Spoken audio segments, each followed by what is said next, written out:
Hi guys, welcome back to another podcast episode of Lily's Little Life Corner. I need to adjust my background. As we can all see, I thought the whiteboard would be visible, but it's not. And obviously, if you guys are listening on podcast platforms, you probably won't be able to see the whiteboard anyway, so it doesn't matter to you. But those of you who are on YouTube, I'm gonna be bringing the whiteboard down just a little bit so that you guys can actually see what I wrote. But on the whiteboard today, I wrote that in today's episode, we're gonna be talking about self-sabotage. Part 2. This is the therapy version, okay? Because this is going to be more as how it pertains to me and what I have learned about my own self-sabotage journey. So let's get into it, because I'm sure you guys have seen that content uploads on my channel have greatly diminished, and I'm sure you guys have heard me talk about how there's going to be a video essay soon, and you've been hearing me talk about that for months now, almost half a year. And there is still no video essay to be seen, and it's nowhere near ready to be uploaded. So we're going to talk about why that is, and we're going to get really personal. And all of this is going to hopefully help you guys with your own self-sabotage journey, and maybe, help you learn a little bit more about yourself or a little bit more about me and what to expect out of me and my content.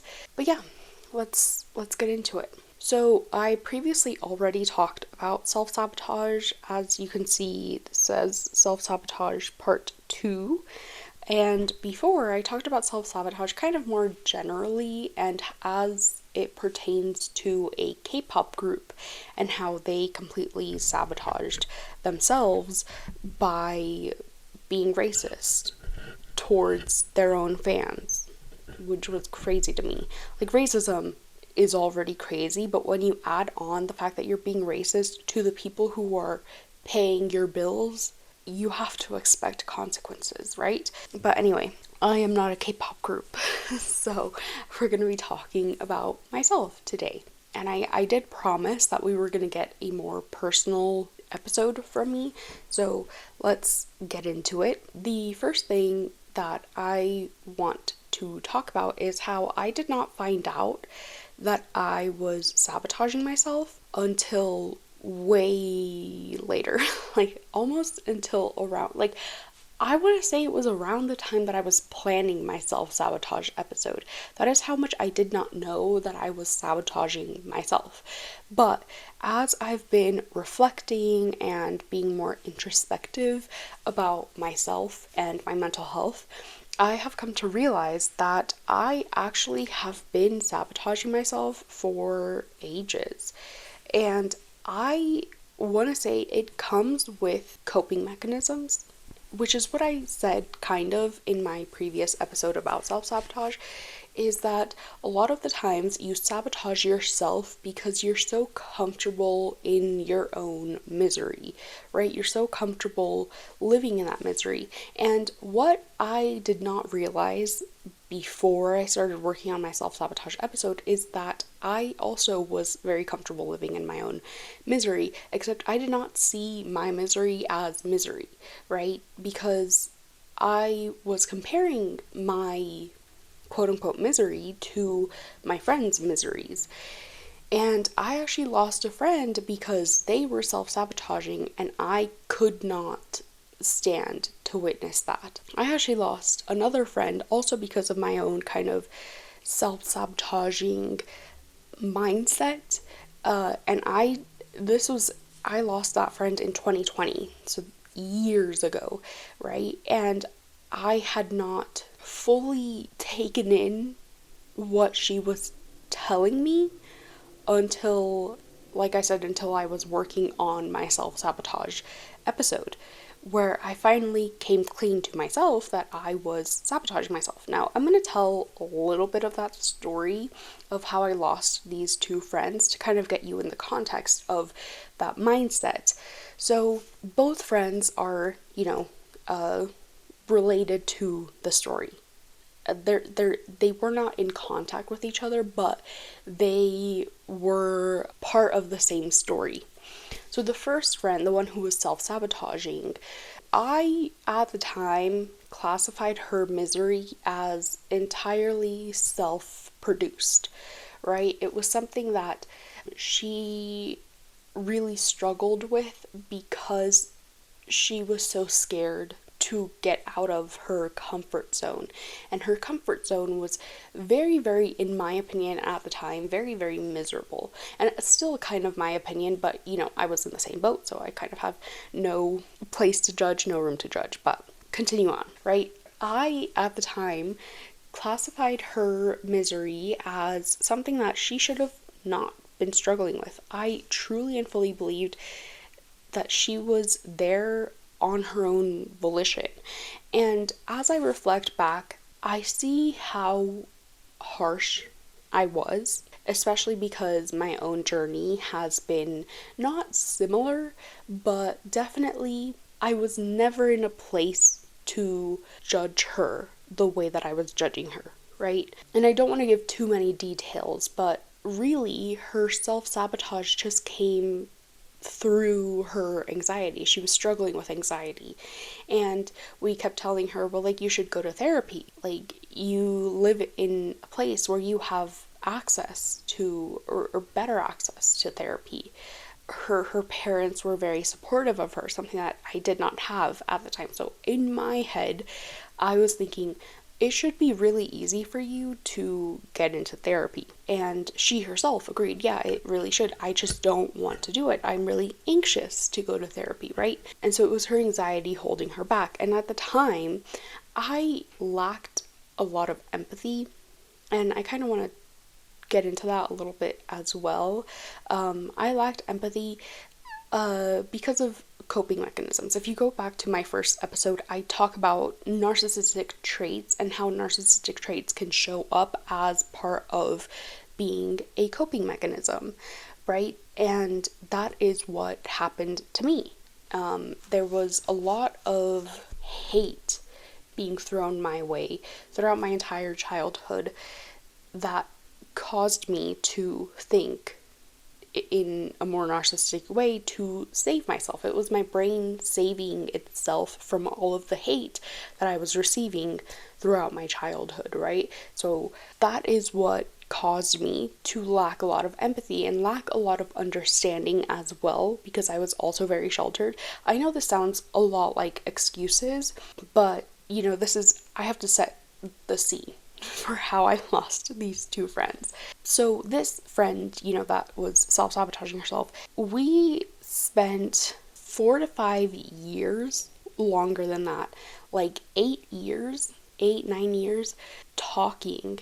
And throughout that time, I never saw any improvements. I never saw any willingness to improve. And I'm telling you this, and you have to keep in mind, I also did not show any improvements. I also was not reflecting. I was not self-aware, and I was judging that friend for not being self-aware, for not self-reflecting, for not improving, right? So throughout, as I'm telling you all of this, you have to keep in mind, I'm a huge hypocrite. I'm being an entire asshole. Like, that is my only way to put it, is I'm being an asshole. That's what you have to keep in mind. So, right, I'm judging her, and it gets to a boiling point where I'm like, I just cannot be your friend anymore. And one of the big, things was her relationship. That is what caused a lot of friction in the friendship. And I've actually talked about this kind of thing before on my podcast episode, how I've shared that I had friends who have been in relationships that I just did not agree with, because those relationships were toxic at best and emotionally abusive at worst, right? And that she's actually one of the friends that I did not agree with her being in a relationship, but she kept going back to that person. She kept defending that person, and that is what caused a lot of tension. Now, during this time, I had never ever been in a relationship. I mean, I've been single for 24 years. So, safe to say I have never been in a relationship. So, I could not understand why she was defending this person, right? Because she kept saying, well, I love this person, they are the love of my life, we were best friends before we started dating, I cannot see myself without this person. And in my teenager young brain, I did not understand codependency when I was seeing it in front of me, right? So I kept judging her, and I kept being mean to her, and I kept, doing all of this. And now that I am able to reflect back on that, I'm like, I probably would have done the same thing as her if I had been in a relationship at that age, because I did not understand anything about how being in a toxic relationship changes your brain chemistry, right? How being in a codependent relationship makes you so that you never ever want to leave that person. I did not understand that. I thought she was doing it just cause, right? I could see that she lacked self-esteem and self-worth, but I did not have the empathy to lend to her to be like, hey, just so you know, you deserve a lot better. This is not okay. Instead, I was like, why aren't you breaking up with this person? That's so stupid. But as this was happening, on the other end, I kept messaging this other friend that I lost, being like, oh, can you believe my friend did this again? My friend did this again. And then, in the same breath, I would kind of tell her some of my problems, and she would offer me, solutions, right? Just like I was offering friend A solutions, friend B was offering me solutions for my situation. And just like friend A kept telling me, oh, I can't because of this, or I can't because of this, or I don't want to because of this, I kept telling friend B, oh, I can't because of this, I can't because of this, I don't want to because of this, right? And so when friend B left me, she told me, you are in the same situation as friend A, and you're judging friend A so harshly that you don't even see that you are in the same situation. You're projecting, and you're projecting hard, and that has led you to essentially not care about me, right? I want to tell you what's going on in my life, but you're so busy complaining about not only your life, but also your friend's life. And you're doing the same thing as your friend. So I cannot be your friend anymore. And at the time when I received that message, I was so what? Me? No. I couldn't. No. I did not do that. I most definitely cared about friend B.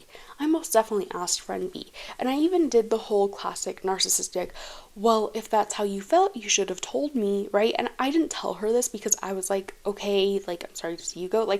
That's what I told her. But in my head, I was thinking, well, if she felt that way, she should have told me sooner, right? And this is what I mean, I adopted narcissistic traits. I haven't been diagnosed with narcissistic personality disorder, and to be honest, I don't think I have that, which narcissists can't really say whether they do or they don't, right? But based on my own self-reflection and introspection, I can confidently say I most definitely had narcissistic traits, but I don't think I had an entire narcissistic personality disorder. But I'm gonna be going to therapy soon to address these kinds of things, so I might get diagnosed, or I might be told, no, you're spot on, it was just traits, not an entire disorder, right? But so yeah, when friend B left me and sent me that text, I was thinking, well, she should have told me. If she had told me, I would have changed, right? And it wasn't until very recently that I'm coming to understand not only how right she was, but also how insane I was for that. For lack of a better word, how insane I was for that. But that is what kind of started my journey of self-sabotage, is losing that friend because I couldn't see what I was doing. And she was an incredible friend. And to this day, I'm thinking I could have, met up with her by now. I could have, we could have been best friends forever. She was one of my first online friends that I really got along well with, and that, we supported each other, or I should say, she supported me more than I supported her, but, it was a really good friendship. and she taught me a lot of lessons. She was very supportive of me. And I'm still sad that I lost that friendship. And that is part of self-sabotage. I sabotaged my friendship through being selfish and through not realizing the stuff that I needed to work on. And I do, as I say this, I want you guys to understand that I am cutting myself some slack because I was not only very sheltered, but also very mentally unwell, and to put it nicely, and I was also a teenager. When I lost that friendship, I think I had just barely turned 19. So I was, teenager through and through. And not just, teenager through and through, but a sheltered teenager. I did not know a lot of the things that a lot of my school friends knew. So I am cutting myself some slack with this situation. But not, not to the point where I'm like, well, I did nothing wrong. Because I can definitely see what I did wrong, but I also can understand that I was very young when I did that. And I mean, I had never been in a relationship, and I had never examined why I wanted to be in a relationship, or, I was a teenager. And again, not to defend that, but I was still, how toddlers, from babyhood, like from newborn baby to toddler age, children see the world revolving around them. So they think that you think the same as them, right? I was still kind of in that because my childhood never lended itself to be opposite of that. Just because of how sheltered I was, right? I hope that makes sense. Like, I remember there was an incident in 5th grade where my friend, I mean, she was a bully, but one of my friends was saying, like, that she was Mexican. And I was like, oh, so you're Catholic, right? Because at that time, I thought every Mexican is a Catholic. That's how sheltered I was. And she had to tell me, no, I'm Mormon. And that's actually very racist of you to be assuming that every Mexican is a Catholic. I think I've talked about this on the podcast before. But yeah, that's the kind of sheltered that I was, where I assumed every Mexican was a Catholic because I still assumed that every family was like my family. And that was not the case. And I just want to make it clear that this is not me defending my actions. This is me offering myself some empathy, because otherwise I feel like I would hate myself for this, right? And I don't think it's worth it to hate myself for something that I did without the knowledge that I have now. And I can give myself the grace to understand that I did not have that knowledge back then, but I do have the knowledge now. And I can see where I went wrong, most definitely. But I also was, like I said, not knowledgeable. So that's what I'm doing, is I'm offering myself that grace and that empathy to understand that it was not intentionally malicious, but it was still not nice, to put it, in simple words. I wouldn't say it was malicious, but it most definitely was mean, right? So I'm not like defending myself or anything.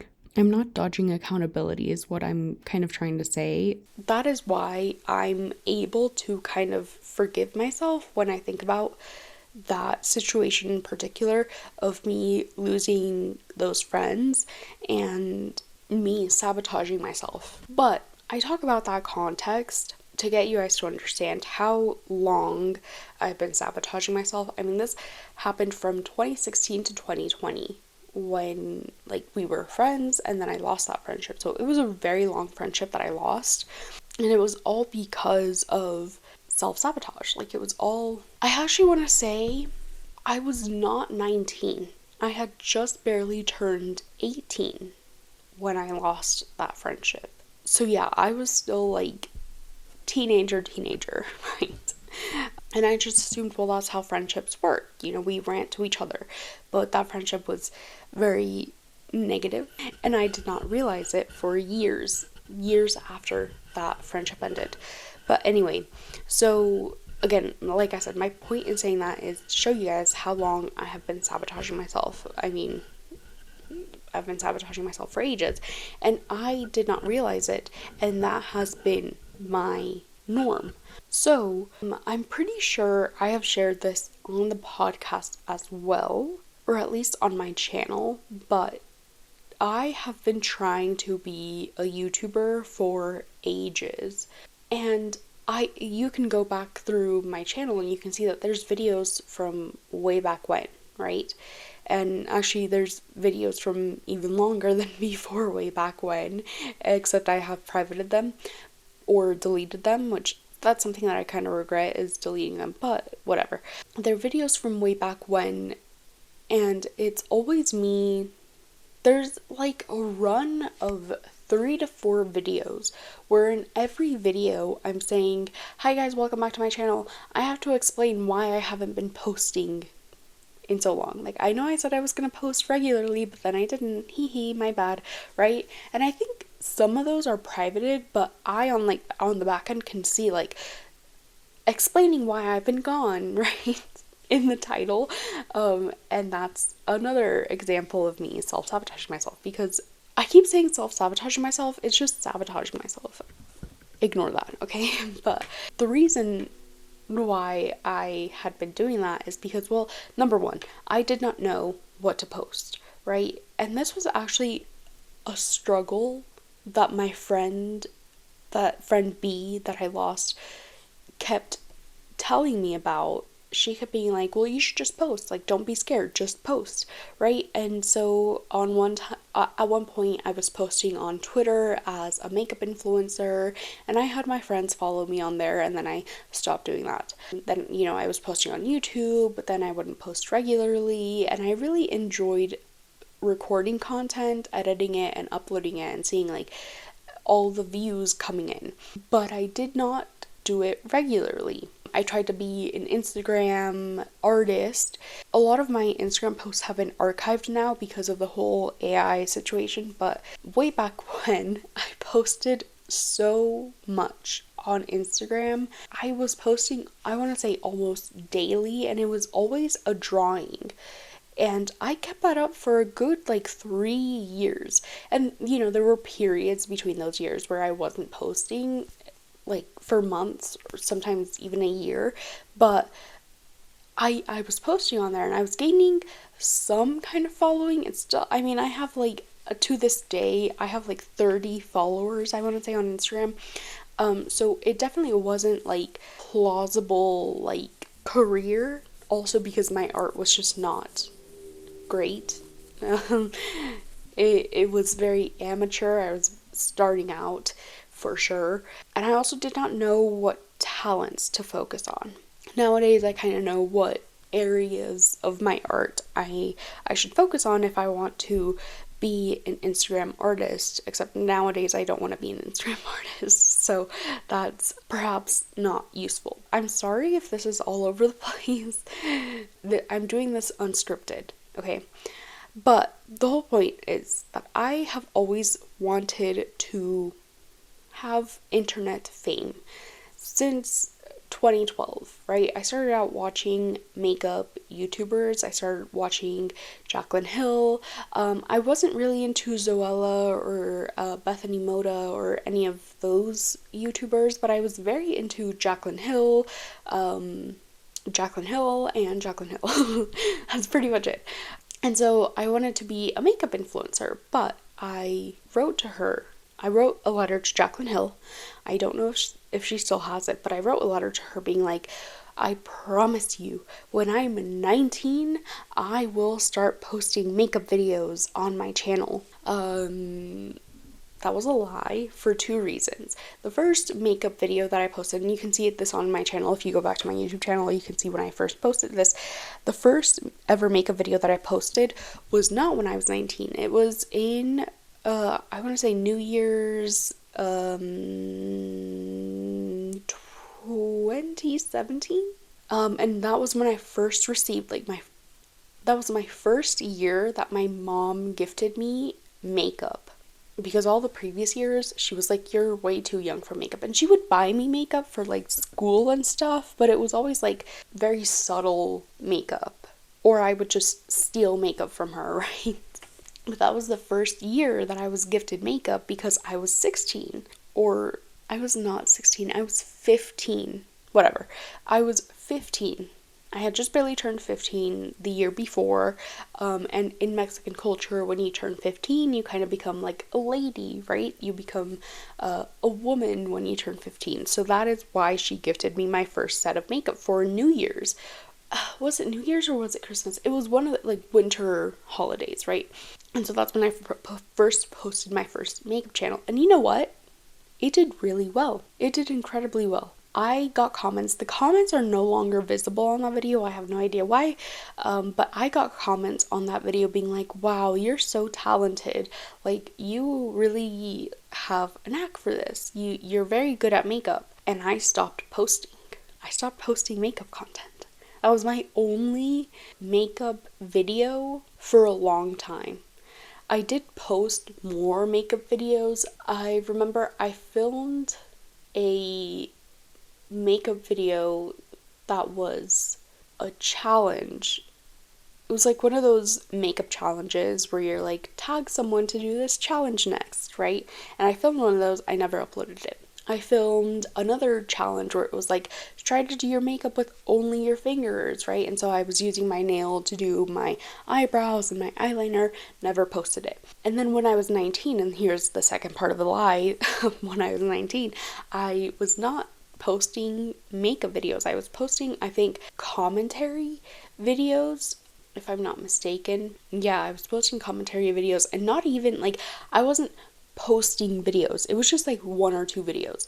So the amount of self-sabotage that I have done, again, to myself is crazy. And I never had a word for it except ADHD.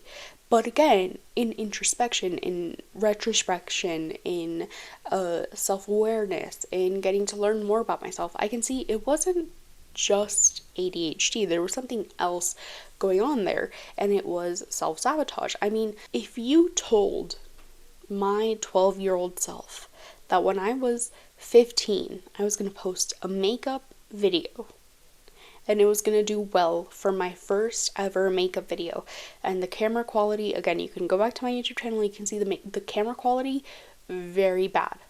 Okay, very bad. It looks like I'm filming it on like a webcam, and I had an actual camera. If you told me that that video was going to do very well for my first ever makeup video and a bad quality makeup video, and then I never posted anything again after that related to makeup, my 12-year-old self would be so mad. Because, like, what do you mean? We could have been getting PR by the age of 16 and you stopped posting. We could have had a makeup room to ourselves and you stopped posting. We could have been friends with Jaclyn Hill and you stopped posting, right? And it's always been the case with my kind of endeavors, with my interests, with my hobbies. It's always kind of been the case, is I'll do it and I really like it. I really like doing it, but then I stop doing it. And I always, like I said, I always thought it was ADHD. And to some degree, it is ADHD for sure. And it's the whole, like, procrastination. And that's actually kind of something that I'm struggling with right now as well, which I will get into. Don't worry. I just have to set the scene for you guys of how long I've been self-sabotaging and how much it has affected. Like, I kid you not. If I had continued posting makeup, I probably would be synonymous with Michaela Noguera, because at the time it was a very, I don't want to say it was a niche field, because, you know, Jaclyn Hill, Manny MMA, Patrick Starr, those people were very big. James Charles was just coming onto the scene, but if I had continued posting in 2016 or 2017, I could have been as big as James Charles, right? Perhaps even bigger. Like, and this is not to toot my own horn, but there was, the reason why I'm saying it is because there wasn't a huge amount of people my age doing makeup content. And that's why James Charles became as big as he did, because he was a young person doing makeup in the way that he was doing makeup. Not just, not just that, but also he was gay, he was the first male cover girl, but his age also played a really big part in that. A lot of the beauty gurus who learned who James Charles was were like, oh my god, I can't believe you're this young and you're doing makeup this well, right? So that's why I kind of say that, is because there was a lack of people like me in that field where, I mean, like I said, I got a ton of comments being like, wow, you're really good at doing makeup. And I was just 15, 16, that age. And I never continued. And I don't know why. I don't know why I didn't. Yeah, I don't know. But on to more present day situations. So I have been teasing a video essay.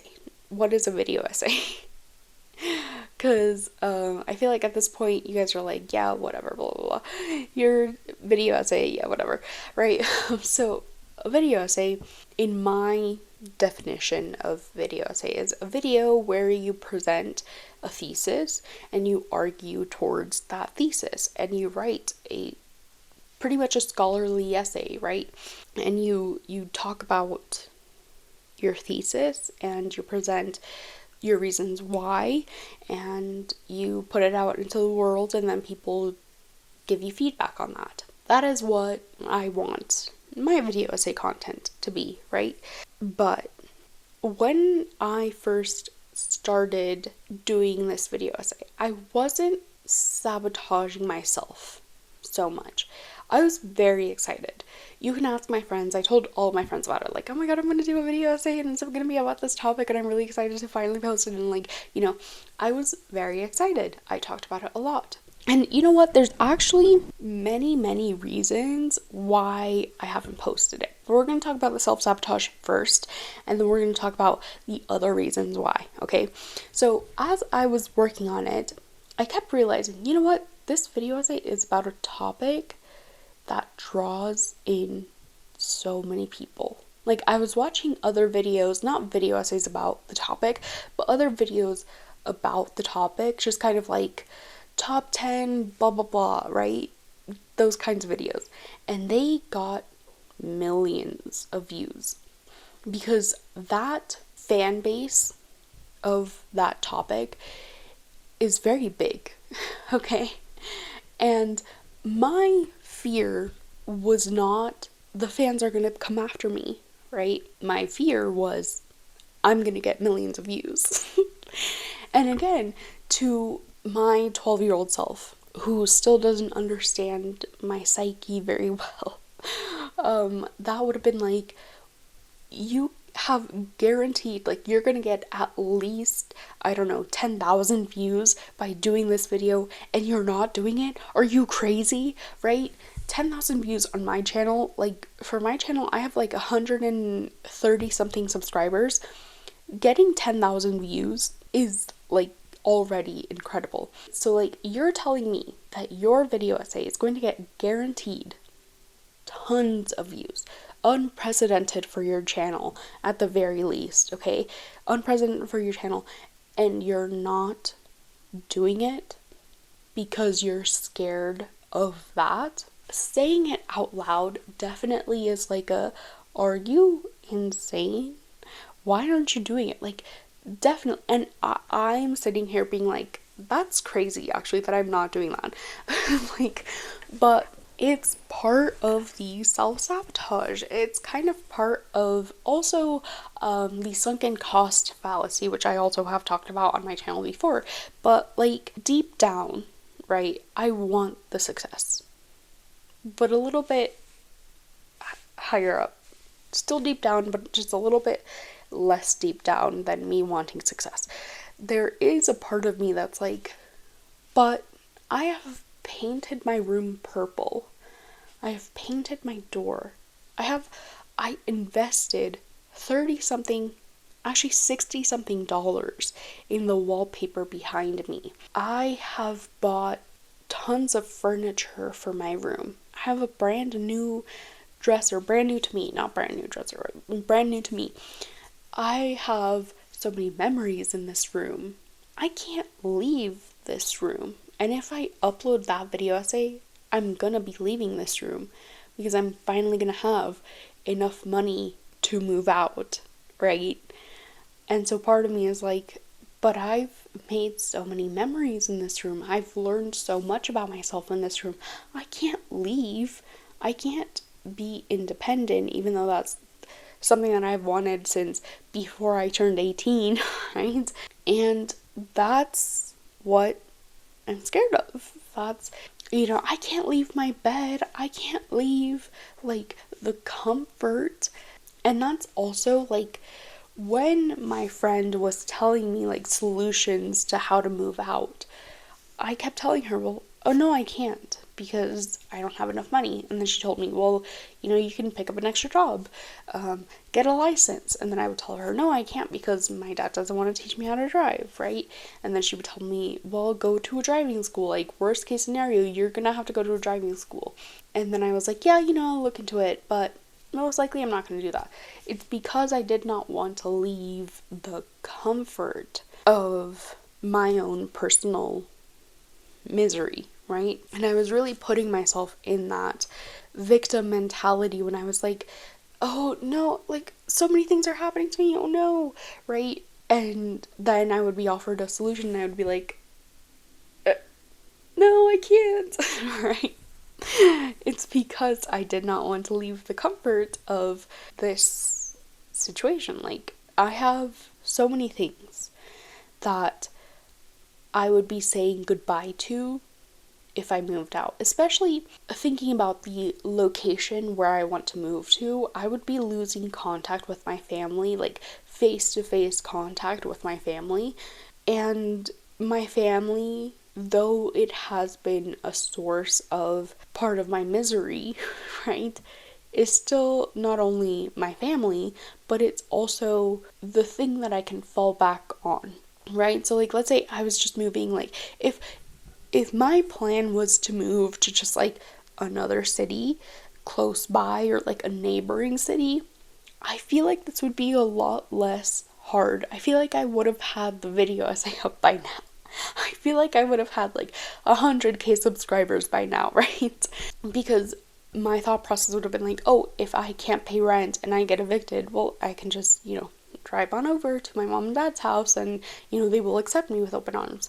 But knowing the location that I want to move to now and how far it is, I'm thinking, well, if I fail, I can't just, oh well, driving back to the next city over, hey mom and dad, like, I'm gonna have to, like, take a plane or take a train ride or, and so that is also kind of like what's driving that fear is like, well, I can't just, like, fail, right? A lot of people my age, they do fail and they have to move back in with their parents. I won't have the luxury of doing that. At least not in the way that a lot of other kids have the luxury of doing that. Like, it's very likely that if I fail, I'm gonna be homeless for at least a little bit. So that's also, like, one of the things that's scaring me of, having success. Because also, you have to understand, I have been on the internet since 2012.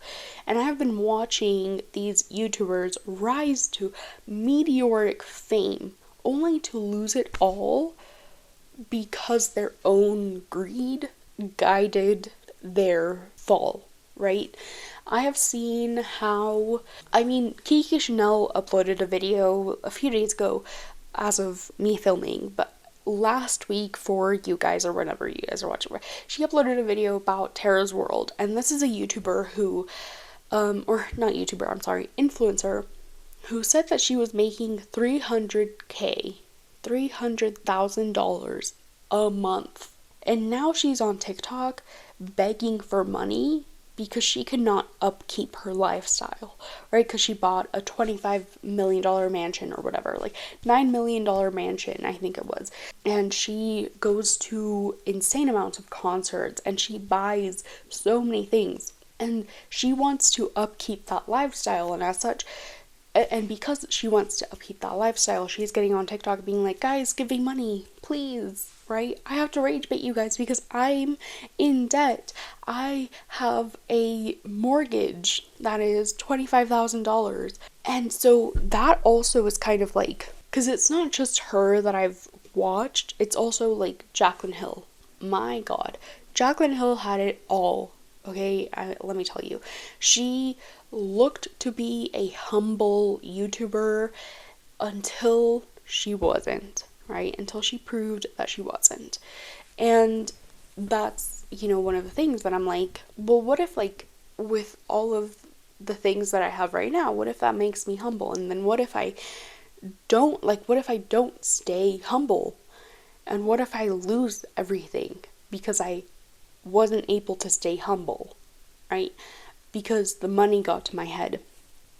I don't know how much money I'm going to be making from this, right? And I don't know if it's going to be enough, but I'm just thinking like, well, I can't have too much success because if I do, then I'm going to stop being humble and then I'm going to lose it all, right? Again, not guaranteed that I'm going to stop being humble. In fact, I don't think that's going to be the case at all. Like, I think that's coming from a place of not trusting myself, and again, listening to all of the kind of negative stuff that I was receiving as a child. Guys, I feel like I sound very pretentious right now, and I'm so sorry if I do, but as a child, I was, like I said, receiving so much negativity, even like as jokes or whatever, and it wasn't just from my parents, it was also from like kids in school.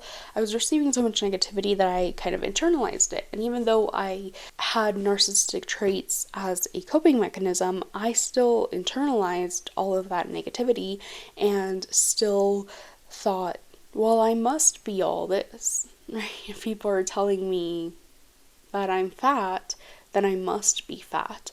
Spoiler alert, I was not fat when I was a 4th grader. I was not fat when I was a 2nd grader. But, I internalized it and I was like, well, I must be fat. I must lose weight to not be fat anymore. So there are still times where I'm like lacking that trust in myself, but like, I trust myself enough to know that I'm not going to lose that humble side of myself. I'm not going to lose sight of my goals. I trust myself enough to know that. But there is still that fear because of all of the YouTubers that came before me that have lost it all. There is that fear that I'm going to lose it all and I'm going to lose myself in the process, right? Which is something that, especially now, the age that I'm at and the experiences that I've had and the lessons that I've learned, I don't want to lose myself. That would be the worst case scenario. Like, okay, yeah, I'm going to lose my money, whatever. Losing myself would be very hard if I also lost my money. Does that make sense? Like, just imagine you are on top of the world, you have a lot of money, then you lose all of your money, and you're not humble enough to go into, like, a cafe and ask for a job application. Now that's awful. Now that would be very bad. But I know that if I do lose it all, which already I feel like is very unlikely because I have very good financial literacy, especially for someone my age. Like, I'm not gonna be out here buying like Gucci bags and Louis Vuitton and, Hermes bags, which I feel like every influencer and their mom is doing. Like, as soon as they get just a little bit of money, they're like, time to go to Hermes, right? I'm not gonna be doing that because I have no interest in doing that, and because I know like my politics, my political mindset would not allow me to do that. in good conscience at least. So I would have to lose my conscience to be doing that. And I'm not gonna do that, right? But like, I'm thinking, okay, say I did buy a ton of Gucci bags, and say I did buy a ton of Hermes bags, and say I did, walk around in Louis Vuitton and Swarovski jewelry or whatever. I feel like I would still be present enough in my mind to be like, okay, I've lost it all. I've lost my house, I've lost my income, I've lost my followers. I can stand to lose my Louis Vuitton, my Gucci, my Hermes, my Swarovski, and buy maybe even a decent house from all of that. Like, I feel like I would still be present enough in my mind to think that way, right? So it's not anything that I have to fear, but again, my worst case scenario, you fall harder when you're at the top kind of mentality is making me think that way, when in actuality, I know that I'm going to save the money. I know that I'm not going to be spending extravagantly. I know that I'm probably going to be set for life if I do end up being successful on YouTube. And I know that I'm not going to maybe not set for life, but set for a good amount of time where I'm able to be jobless for a couple of years until I, get back on my feet or whatever. Like, if YouTube were to go away, I would still have skills and knowledge to fall back on, and also financial safety to fall back on, because I do know how to save money, right? My family does not believe that I do, but I do know how to save money. And so that's not a problem for me. That's not a tangible fear that I should have, when I'm not opposed to getting a 9-to-5 should it all go to shit, right? Should I get I don't know, 200,000 followers and then the next day YouTube comes crashing down, I would not be opposed to going into a bakery or a cafe or a McDonald's even though you should be boycotting McDonald's, but I would not be opposed to going into one of those establishments and being like, hey, can I get a job? Can I fill out a job application, right? Because I've done that before. And there's nothing wrong with doing that. And I don't ever think that I'm going to get to the point in my YouTube success where I'm like, well, I'm better than everybody else, so I'm no longer that person, right? So really, I have nothing to fear, and yet I fear it all. And so that's my self-sabotage explanation for why I'm not uploading that one particular video essay, because I know that once I upload that particular video essay, the floodgates are going to open, and I'm going to see numbers on my channel that I've never seen. I know this. And even though, to you guys, it might just be, you're talking about 10,000 views on one video. To me, that's 10,000 more people that now know that my channel exists. That's a very, personally, I think it could be anywhere from 10,000 to 1 million views, because that fandom is so gigantic and so loyal to the topic, right? So they're gonna watch a video about that topic. And already there's not a lot of videos that are gonna be in the style that I'm uploading about that topic. So it's gonna be a niche that hasn't been filled yet. And so I know that I'm gonna do well. And that's actually what has motivated me to do the video essay all throughout, right? All of the work that I've already done has been done because I know that it's going to get very big. It's going to be one of my biggest videos on my channel. I know that for a fact. And that's what has motivated me to finish more than 50% of the video essay. But now that I'm coming closer to the end, and I started teasing the end guys, I'm almost done, months ago, right? And when I started being like, wait, I'm actually almost done, that's when I was like, ooh, maybe I shouldn't.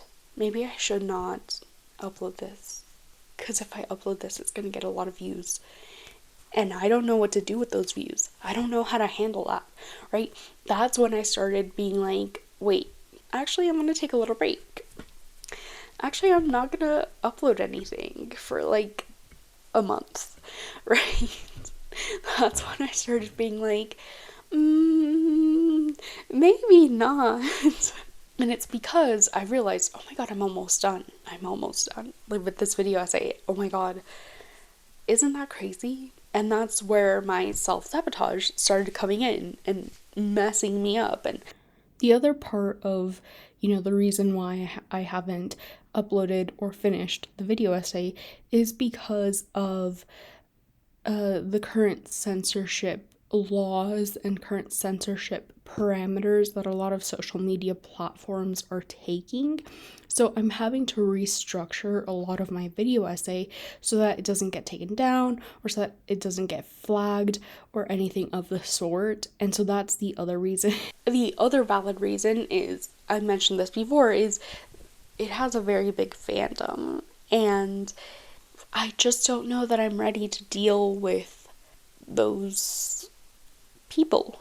Like I said, I do think I'm gonna get an unprecedented amount on my channel of views and comments, and I just don't know that I'm gonna be able to respond to every single comment.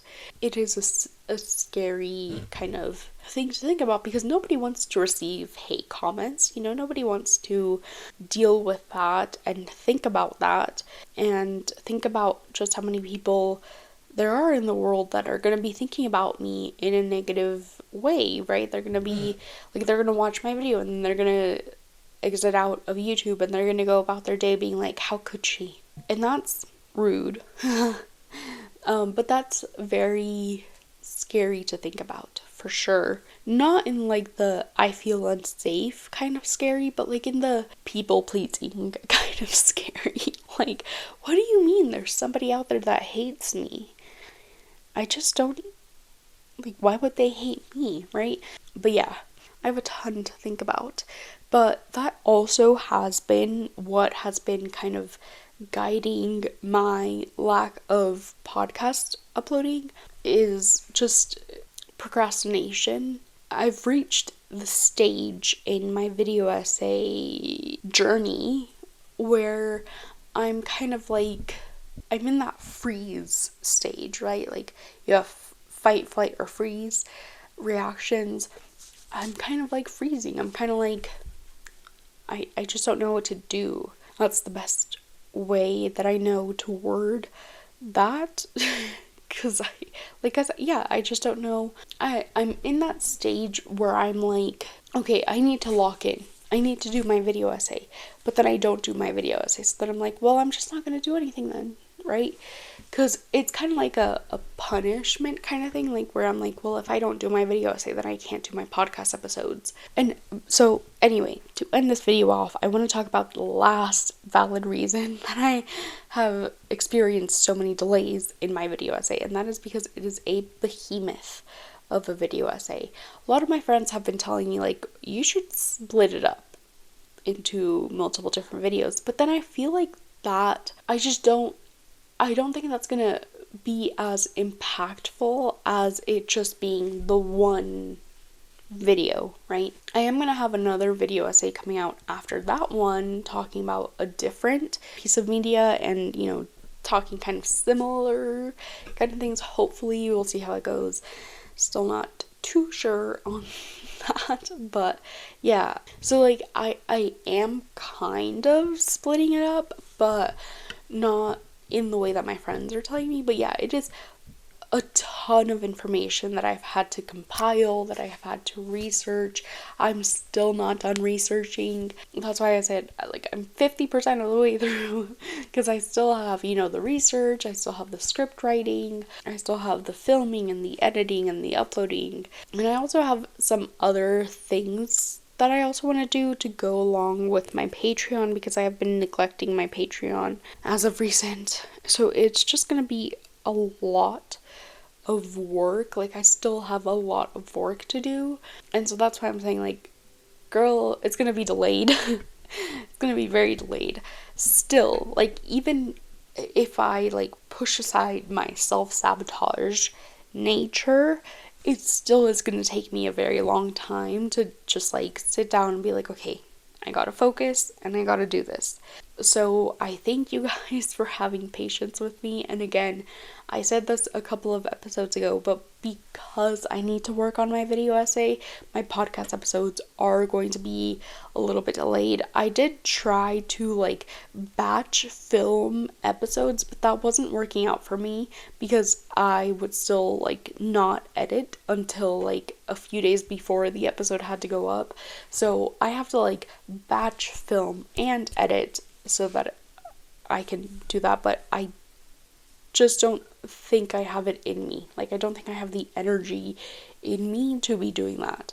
So it is very interesting times for my channel right now, but I don't know, like, I am filled with regret, like, thinking back and thinking, like, this video essay could have been done this month, and it would have gone up this month had I just not sabotaged myself, because I took August and September off from working on it. Like, I think it was just like a month break, like half of August, the entirety of September, and half of October. So yeah, like 2 months of just me not working as much as I should have. I did still work on it a little bit, but I did not work on it as much as I should have. And so that does fill me with some regret, thinking, like, this could have been over and done with in October. Like, I could have been working on the edit right now to upload it, and yet here I am, right? And it's not up. And so that is, yeah, that is something that I do regret, but at the same time, I feel like it's a little bit of a blessing in disguise, because now I kind of know a little bit more of what I want to do with the video essay and how I want to present it. But yeah, it still is kind of sad. If not for, like, getting the views and getting the subscribers, it is sad still knowing that I'm still kind of burdened with it, for lack of a better word. It's not necessarily a burden. The burden part is over, definitely. The research and the script writing, that's something that I really enjoy. Filming and editing, that's something that I really enjoy. And so the burdensome part of it was the first 50%, right? And that's another thing that I have to think about is, like, I did 50% of the work, and it was the hardest work. It was the hardest part. And I have to be proud of myself for that, number one, but I also have to use that to motivate me into finishing it, because I cannot let that part of myself down. I cannot let the part that worked on the burdensome 50% of the video essay down by being like, you know what, we've come 50% of the way through and I'm just gonna give up. Like, that was the hardest part of the video essay, and I'm giving up because I'm scared of success, huh? But yeah, so I don't know if you guys were ever wondering, like, wow, Lily is so, like, I don't know, mature for her age, or like she has it all together and she's, let this episode be the proof that I do not have it all together and that I am not as mature as maybe you probably thought, based off of how, like, I speak in my episodes. It has been a long time coming for me to reach this level of maturity shall we say, thank you so much for watching all the way through. If you did, let me know what you think of this topic and how you have sabotaged yourself, and if this helped you learn more about ways in which you sabotaged yourself. I didn't really talk about self-sabotage in general, but again, I talked about that before on a previous podcast episode. But yeah, I don't know, I still hope it helped you learn something about yourself, not just about me, but about yourself. Like, maybe you have that knowledge that, like, for sure you're gonna do well if you do something, but you're just not doing it. Have you ever had a moment like that? And if so, comment down below and let me know. If you are on YouTube or Spotify, you can comment on podcast episodes, but otherwise you can't. I'm sorry, but still, let me know. Send me an email, which reminds me, I really should include my email in my description, but yeah, I haven't. I don't know why. But anyway, that'll be all for today's episode. Like I said, scheduling upload schedule. That's what I meant to say. Upload schedule is gonna be a little bit wonky. I'm not gonna be uploading an episode a week like I used to. This season has just been the season of breaks. So I don't know, maybe next season it can be more like fun. Also, speaking of seasons, I completely missed my anniversary for my podcast, but it's been over a year now since I uploaded my first podcast episode. Isn't that crazy? I think there will be an after show for this episode, which will be going up kind of on the same day that this episode goes up. So if you want to check that out on Patreon, again, it's linked in the description. Also, my merch is linked in the description, and I'm figuring out the shipping times because, like I said in my previous episode, shipping times kind of ridiculous, I won't lie. But for now, just avoid ordering the tote bag because that is the thing that has taken the longest. I have contacted support already, and they said that they would get back to me, but they have not gotten back to me. So it's looking like I'm gonna have to find another distributor for my merch. They said that they would be getting back to me within 24 hours, and actually, you know what? Let me check that. Let me check and see if they actually said 24 hours or if they said 48 hours, in which case that would be different. It's been over 24 hours. And they did say 24 hours. They did say they would get back to me in 24 hours, but they have not. So I'm going to be looking for a new merch store. I don't want to go to Redbubble, but if I have to, I will. Anyway, merch still in the description if you guys want to check it out and see the kind of designs that I have, but like I said, I would stay away from ordering there for now. I will give you guys an update in the community tab on my YouTube channel and tell you guys like whether it's okay to order from my merch store or not, depending on the answer that I receive in hopefully soon. But anyway, I have been talking for a long time, and I did say that I was going to leave. Yeah, I think that's all that I have. I will also try to link the Google form that you can fill out if you want me to interview you, because I am open to doing interviews. Just let me know, like, if your situation fits some of the themes that we've been talking about on the podcast, and I will get back to you and I will tell you. I'll start getting back to you guys once the video essay is up. So maybe I won't be linking the Google Forms, but there is a Google Forms that you can find, I think, on my community tab that you can fill out, and you can tell me more about your life story and why you think you should be interviewed and why you think we should have a conversation. But anyway, my nose has had enough. I will be going. Thank you for watching. Finally be going. Thank you for watching and listening, if you did, all the way through. And yeah, I will see you guys in the next episode, hopefully soon. Not sure when, but hopefully soon. And yeah, bye.